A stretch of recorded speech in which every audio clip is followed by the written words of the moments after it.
Tere, mina olen Uku ja mina räägin siin selles videos artikli lõpuks põgusalt sellest, kuidas ma uuendasin ja miks ma leidsin siukse lahenduse oma õpime.ee lehele. Kõigepealt vaatame siis esilehte ja minu jaoks on see esileht siis väikene kokkuvõte minust 3 teenusest, mis on loovkirjutamine, WordPress ja bränding. Esimene plokk, mis siis on justkui peamine päis, räägib siis loovkirjutamise seminarist, mis on ka minu teenus. Mina pakun Tallinna Ülikooli tudengitele, aga ühtlasi on see avatud ka kõikidele turundusinimestele ja ma hakkan õige pea seda teenust pakkuma niimoodi, et see on tegelikult praegusel hetkel minu kõige olulisem teenus ja see on siin välja toodud sellise päiselaadse pildiga. Üldiselt tahetakse esilehele panna ka sellist keerlevat päist, aga mina seda siia ei tahtnud, kuna nagu te näete siin esilehel on mul üsna palju pildilist materjali ja üsna kirju, siis kui see esilehe päis oleks selline keerlev ja vilkuv ja vahelduv, siis ma arvan, et ta ei oleks ennast niivõrd selgeks teinud ja teeks seda kodulehte natukene liiga söökseks kirju-mirjuks, et selline ühtne päis on rahulikum ja siit igalt poolt alt saab minna edasi, siia saab suisa ennast kirja panema minna ja otse ja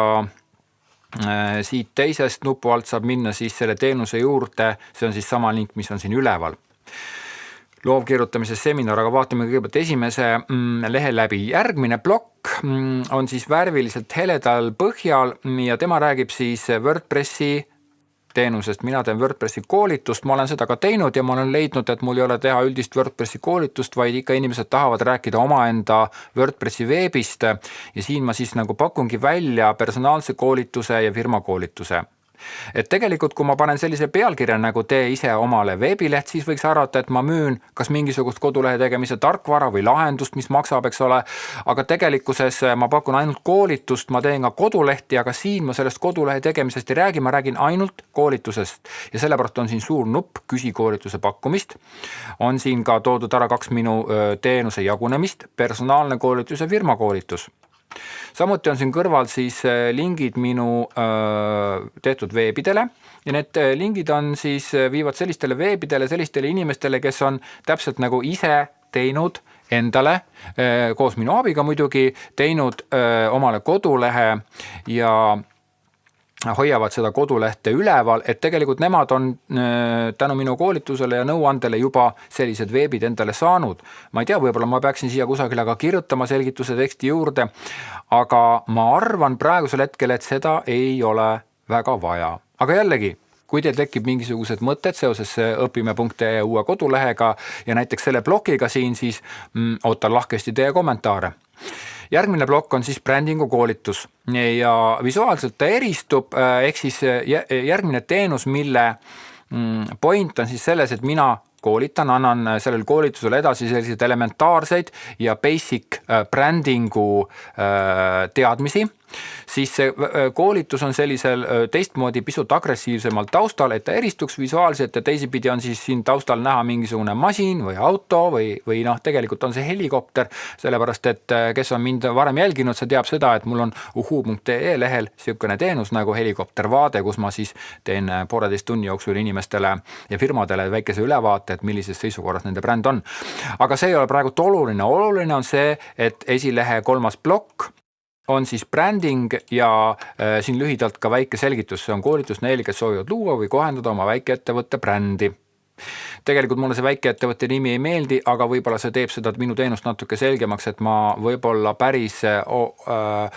niimoodi esimese valuga ei hakkaks näiteks Eesti Energia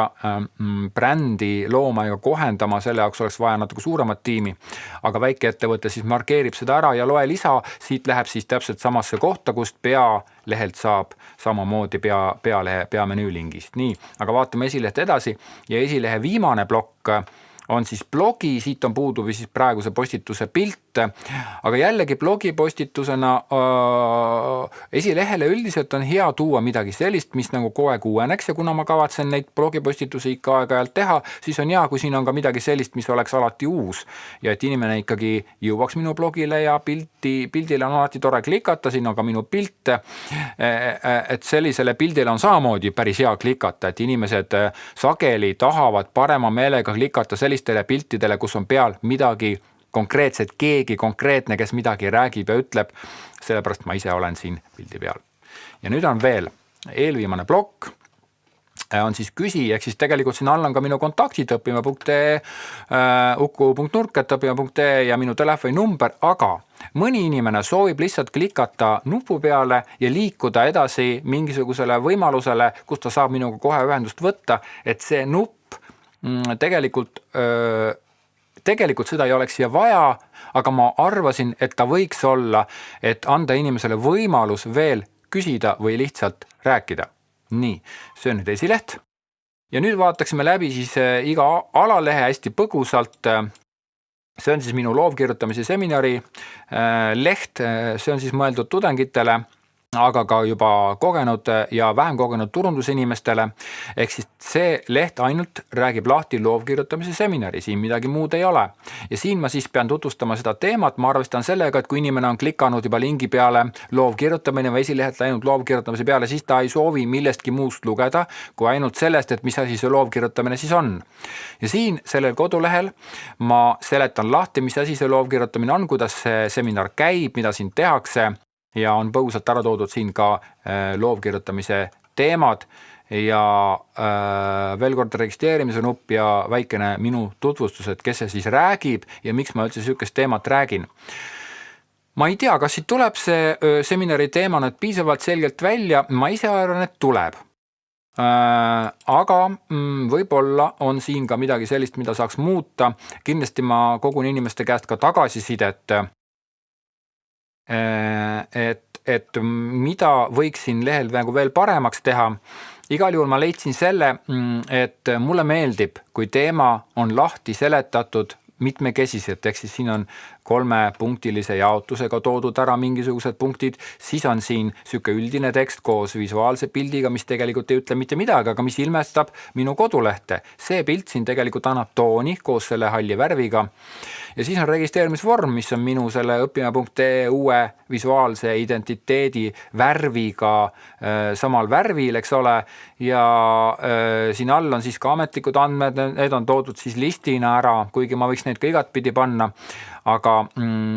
üldiselt on hea kajastada minu meelest erinevat sorti informatsiooni erinevas vormingus.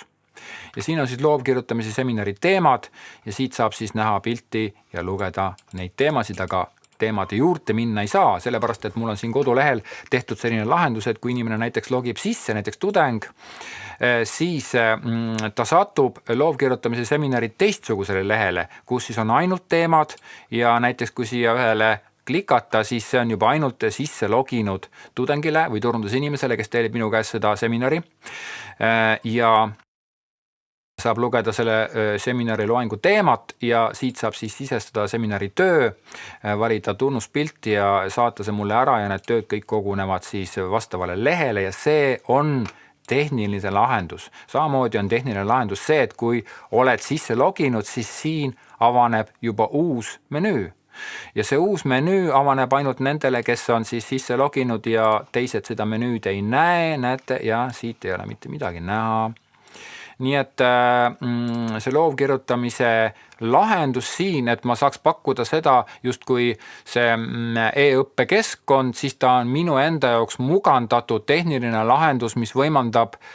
pakkuda seda e-õppekeskkonna teemat ja kuna minu e-õppekeskkond ei ole mitte tavaline, et sa tuled ja tellid seda loengut ja vaatad ja kuulad ja kirjutad, minu kogemus on selline, et inimene peab ise füüsiliselt nagu suhtlema ja saama tagasisidet kohe, kui ta on kirjutanud, selle jaoks ma pidin endale looma eraldi tehnilise lahenduse ja seda millegipärast ükski teine veebipõhi ega ei paku. Võib-olla ongi niimoodi parem, sellepärast, et ma sain selle lahenduse omale ise nullist teha. Nii, järgmine link siin üleval on siis koolituse leht, WordPressi koolitus. WordPressi veeb nullist on selline üldine nimetus. WordPressi koolitus algajale, ehk siis väikene lausekene, mis asi see üldse on. Ja siin on siis teenuse jaotus, personaalne koolitus ja firmakoolitus. See on ka minu meelest väga oluline, sellepärast, et ma ei paku nagu konkreetset koolitust mingil konkreetsel kellaajal, kuupäeval kusagil ruumis, vaid see on selline koolitus, mida saab minu käest tellida. Võib-olla ma peaksin seda kusagil siin nagu pikemalt lahti kirjeldama, aga ma ise arvan, et see võiks nagu selge olla, aga jällegi, kui teil on selline tunne, et te ikkagi ei saanud aru, millega ma tegelen, siis see ei ole mitte teie viga, vaid minu koduleht ei anna teile edasi täit infot, eks ole, nii et andke mulle tagasisidet siia samasse postituse alla. Ja siin on siis lahti kirjeldatud need koolitusvormide puhul, mida ma räägin, ja siis on üks või mitu korda, siis on väikene jutukene, kus ma siis räägin jällegi juttu kõrvale, et milles siis koolitusel, millised teemad koolitusel läbi võetakse, ja siin on päringu vorm. Nii, ja viimane on siis brändingu koolituse teenus, mis mul siin üleval teenustena on välja toodud, massidele mõeldud väärtusmaailm, ja kuna bränding on selline teema, mis on väga üldine ja mis on selline nagu basic ja kohati kõlab nagu filosoofia, millel ei ole mitte mingisugust ärilist väljundit, siis ma peangi seda teemat rääkima natuke sügavuti lahti ka siin teenuse pakkumise lehel. Ja selle jaoks on siin toodud siis selline kõlav lause, kuigi ma ise oma blogi postituses ütlen, et ei tohi kirjutada kõlavaid laused, aga tegelikult bränding seda nõuab. Siin on siis teenuse mingi 4-punktiline selline tutvustus, siis on selline teenuse jaotus, et kas siis on, kas sa planeerid teha brändi või soovid brändile värskendust või rebrändingut. Siis on väikene selgitused, mis vahe on brändi värskendusel ja rebrändingul, siis on väike brändiskeemikene siin ja koolituse vorm, kas ühepäevane, mitmepäevane, ja siis on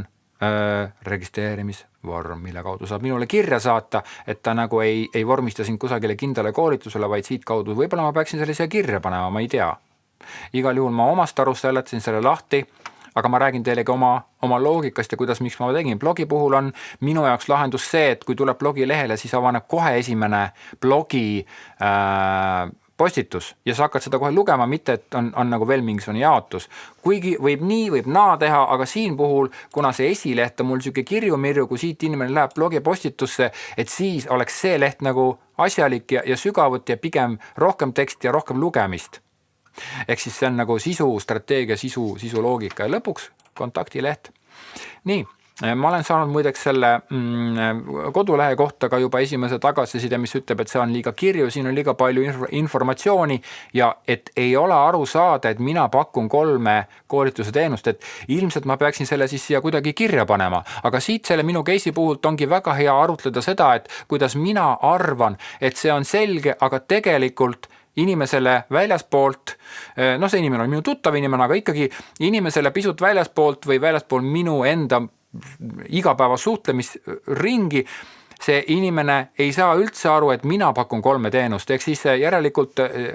vastavalt selle tagasisidele ma pean nüüd siia kusagile lisama teksti, et mina pakun 3 teenust ja see on esilehel siin lahti kirjeldatud. Ja see on tegelikult väga hea tagasiside, kui sinul on mõni tagasiside, siis kindlasti ka jaga seda mulle, kas siit oli aru saada,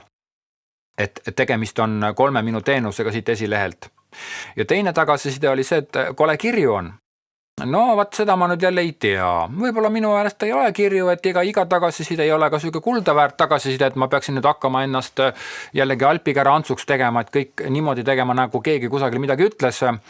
Siis ma olen sellega nõus, aga teisipidi ma ka ei ole nõus, et ta peabki olema kirju-mirju, et inimesel oleks mida vaadata, mida lugeda siin ja seda enam, et ütleme, need sisulehed on võib-olla rohkem sellised asjalikud, siin on rohkem teksti, rohkem informatsiooni, aga esilehel on rohkem siis nagu pilti. Selline oli siis väikene kokkuvõte ja kirjeldus, et miks ma tegin ja kuidas ma uuendasin ja mida ma mõtlesin seal juures, kui ma tegin oma kodulehele uuenduse. Muideks, mul on sulle ka üks väljakutse.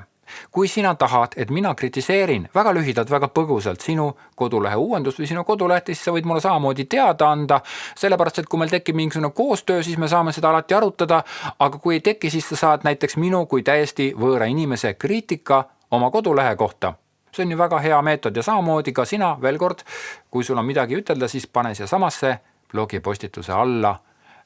kommentaariumisse. Nii, aga olge terved ja hoiame ühendust!